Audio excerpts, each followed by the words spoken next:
Welcome to episode 4 of Not in the News, and we're going to start this episode with a few updates from the previous one. So our updates start with, in fact, a lot of fundraising news. The Where in the World fundraiser that I was running for the David Shepherd Wildlife Foundation raised over £200 for them and actually saw Phoenix go off to a lovely new home with two young ladies called Emmy and Ava. And he had in fact booked to go to Mozambique on his travels next year. So let's hope he gets there.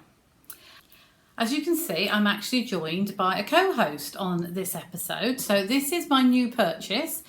This gorgeous giraffe was actually supposed to be going out into the garden, but I think he's going to spend the winter in the conservatory instead.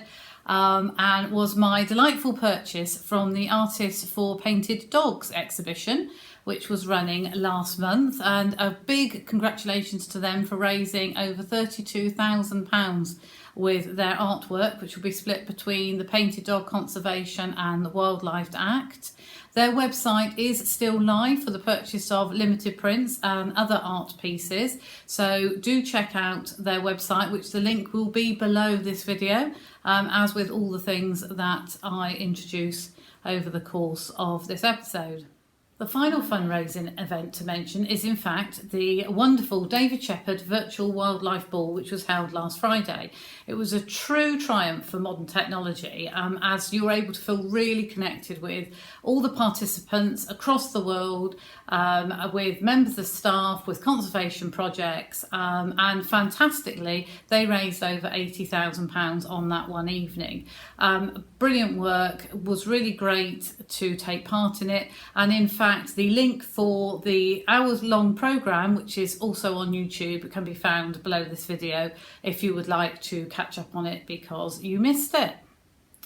While we're on the subject of updates, I'm going to bring in an update from the chocolate company that I mentioned last time. I'm afraid no empty wrappers this time, definitely all gone, all eaten. And that was Tony's Chocolonely, which was setting out a reason for purchasing their chocolate, because they were going to do something important for the cocoa farmers out in Africa. And I just wanted to share with you their 5 rules for their chocolate production.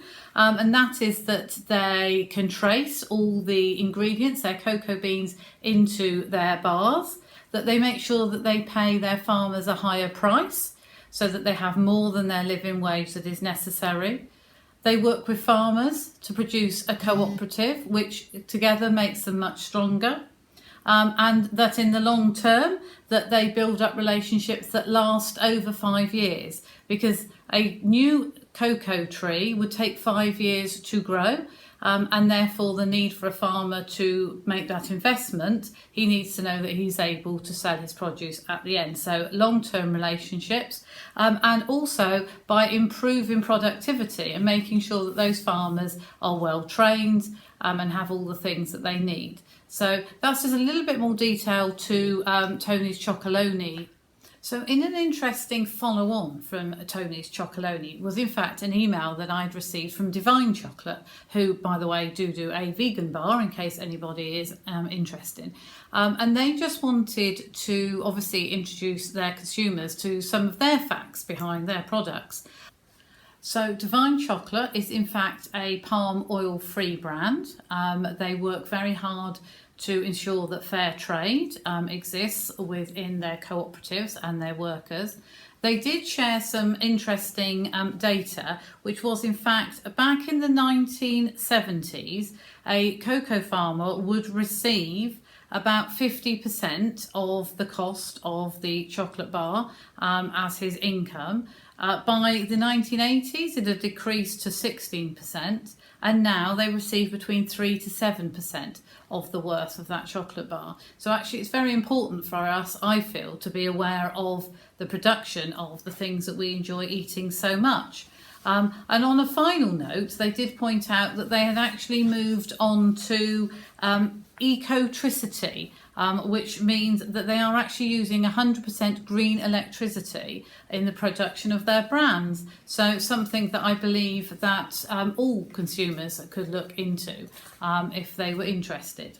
So those are in fact my updates for now. I would very much like you to stay till the end of the programme, as I have some interesting news that I would like to share with you at the end. So my life on YouTube really started because of my trip to Zambia last year, when we went out to visit Game Rangers International projects as part of our interest in the David Shepherd Wildlife Foundation. I knew that I wanted to go as more than just a tourist. I wanted to make our visit count. So while I was there, we took lots of video, lots of pictures, and we put it together as a film in order to promote the work that Game Rangers International do, their volunteer opportunities that you have out in Zambia, and to encourage people to participate. And I was totally blown away by the people and the experience while I was out there. So putting together the video, interviewing people, recording the photographs was just a pure joy. But on return, you needed to do something with it, so it went onto YouTube, and hence the channel For the Love of Elephants began. At the same time as being out there, I was also writing an article about my travels. And once I got back, it did need a little bit of tweaking. It needed a bit of historical data going into it. And as with many things, it got put to one side and not finished. Well, it has finally been finished, and I'm just going to take this opportunity to share the story of our travels in Zambia last year. And we'll hopefully get a flavour for some of the passion I have for the things that I support along the way. Whoever wrote that Africa steals your heart and soul has probably initiated the most used cliche in travel, but it is absolutely true. So my love affair started in Zimbabwe on honeymoon 24 years ago. And by the way, it's okay, my husband is perfectly all right with that. Several African countries later, all wonderful in their own right, I finally head off to Zambia in 2019. In 1998, with inheritance, I bought a David Shepherd wildlife print that reminded me of so many happy Zimbabwean memories. Fast forward to 2014, and my husband and I drove through 30 counties in 30 hours to raise over £2,000 for the 30th anniversary of the David Shepherd Wildlife Foundation. Another 6 years further on, and we continue to fundraise as volunteers, and I've been a proud member of the team as community fundraising team leader.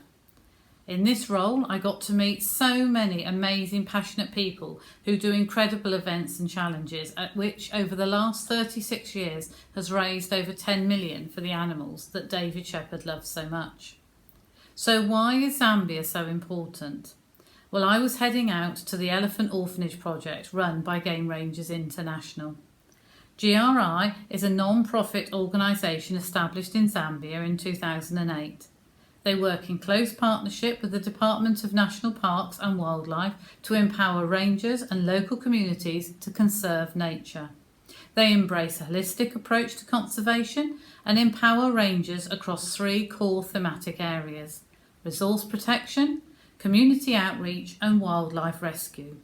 Sport Beatty, founder and CEO of GRI, and David Shepherd were good friends, and it was with critical funding from David Shepherd's Wildlife Foundation that the Elephant Orphanage project was established in southern Kafue National Park in 2007. The need for a project like this was highlighted as early as 2001, when a young orphaned elephant was rescued and taken to the zoo in Lusaka. Raising an elephant is a costly experience, and the David Shepherd Wildlife Foundation promised to support the orphan, named Phoenix, on the premise that she eventually would be released back into the wild. Phoenix was moved to the southern part of the Kafue National Park in September 2007, and the plan was to establish a facility there. Within 2 months, 3 other rescued orphans had joined her. However, as the number of orphans increased, including some very young and sick calves, the need for a nursery facility became more apparent.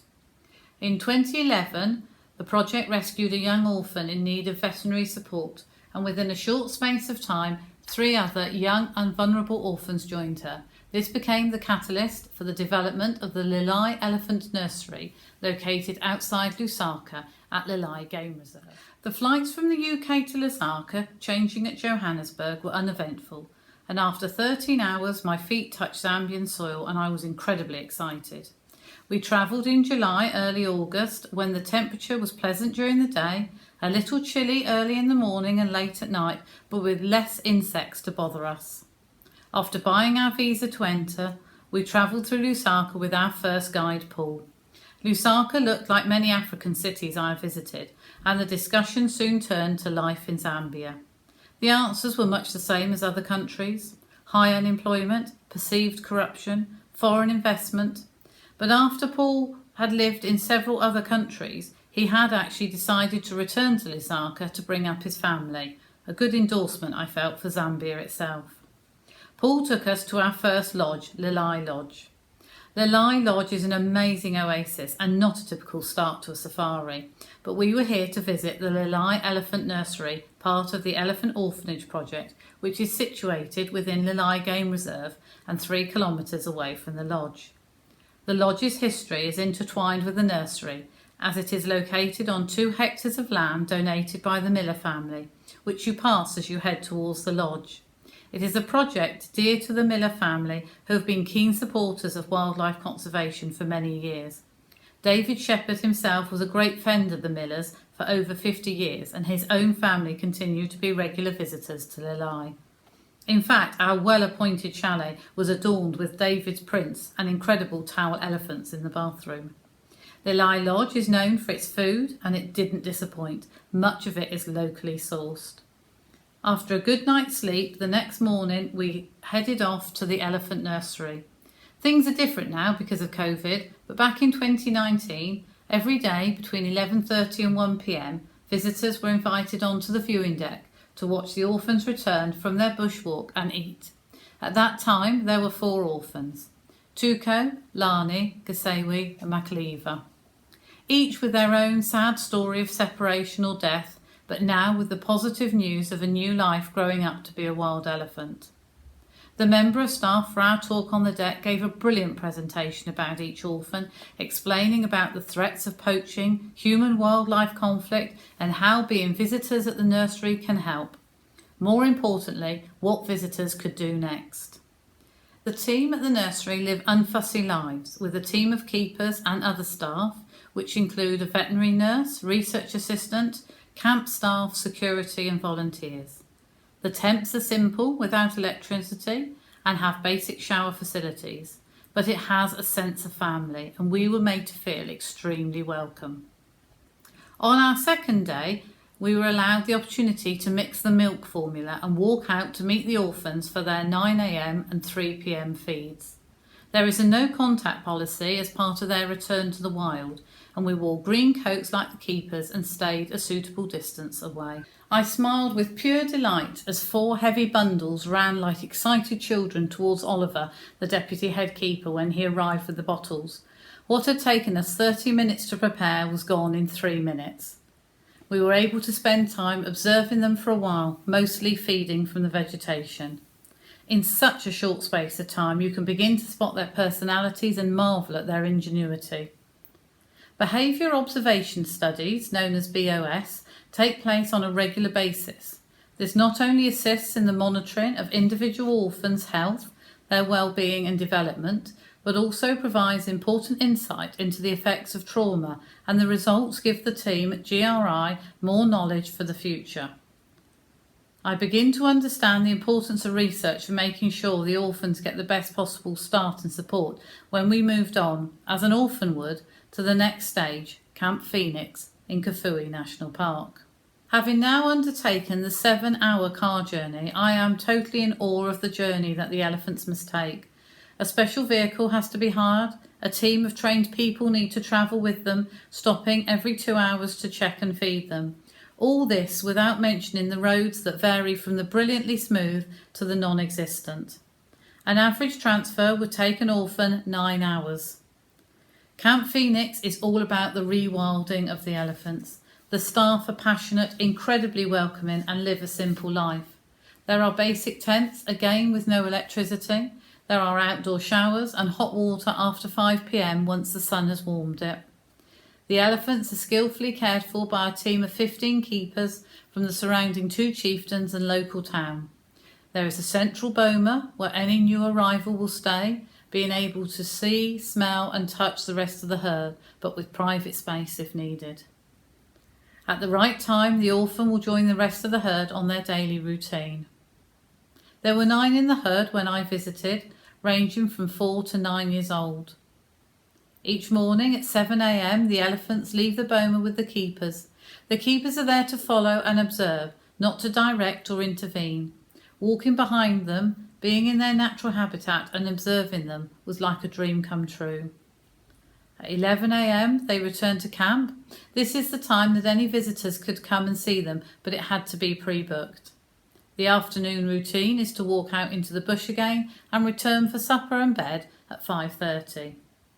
The elephants are safe in the boma at night with a keeper and a scout around at all the time. The behaviour observation studies continue at Camp Phoenix and is so important to assess their individual development, to provide information for the rehabilitation of those orphans and to understand elephant behaviour. This can benefit all that work with such majestic creatures. There are volunteering opportunities available with GRI and you can visit 3 sites over 3 weeks to observe and help the team and local communities. The positive effect of this hard work is evident with the post-release herd of 3 elephants who have been spending longer in the bush each trip before checking back in with the other orphans. These elephants are collared and so provide more important data about elephant home ranges and provide peace of mind for the staff.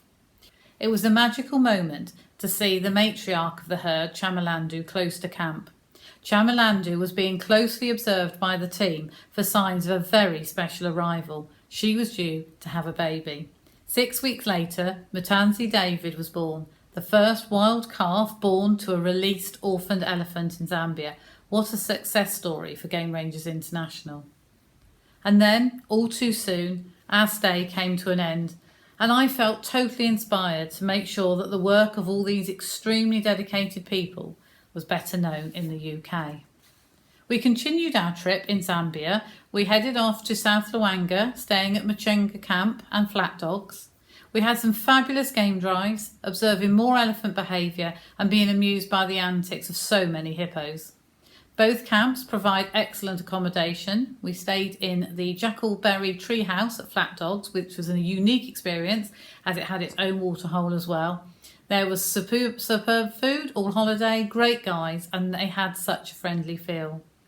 We then moved to Chongwe River Camp in the Lower Zambezi, where the high level of service continued.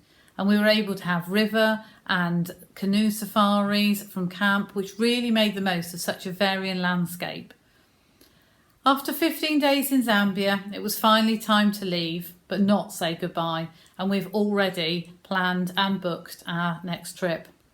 Zambia delivered everything you might hope for and more. To me, the Zambian people are their greatest asset.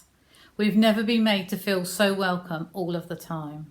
I'm still charged up and passionate to spread the news of the David Shepherd Wildlife Foundation, the work of the Elephant Nursery and Camp Phoenix with Game Rangers International, and, well, I was once I'd caught up with my 5:30 starts for safari and before COVID arrived.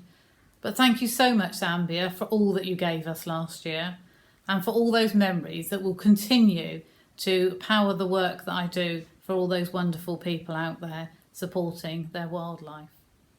And so to finish episode 4, I just wanted to let you know that as from Thursday the 12th of November, my next fundraising event, a community online auction, has gone live. You can find it on the David Shepherd Wildlife Foundation community Facebook page, in the photos section and in an album called Community Auction. There you will be able to place a bid against any of the lots that you like in the comments section. All these lots have been donated by supporters of the foundation and are there to raise vital funds to help support the work that they do across Africa and Asia. After Sunday the 22nd of November at midnight, when the auction ends, I will notify all winning bidders. The winning bidders will then be invited to make their donation directly on the David Shepherd Wildlife Foundation website. Any postage and packing, collection or delivery arrangements will be made direct with me. There will be a link below this video to the Facebook page, and also I will include an email address in case you would like to contact me separately. Because if you don't have Facebook, I do actually have a booklet that I could email out to you with all those lots, and we will be able to put your bids in for you. After all, I wouldn't want you to miss out on this amazing opportunity to help raise funds through this fun auction. So, from Thursday the 12th to Sunday the 22nd of November, it's the community online auction on the David Shepherd Wildlife Foundation community Facebook page. Thank you very much for watching, and I'm going to finish with one final thought. This world is not ours. It is a treasure that we hold in trust for future generations.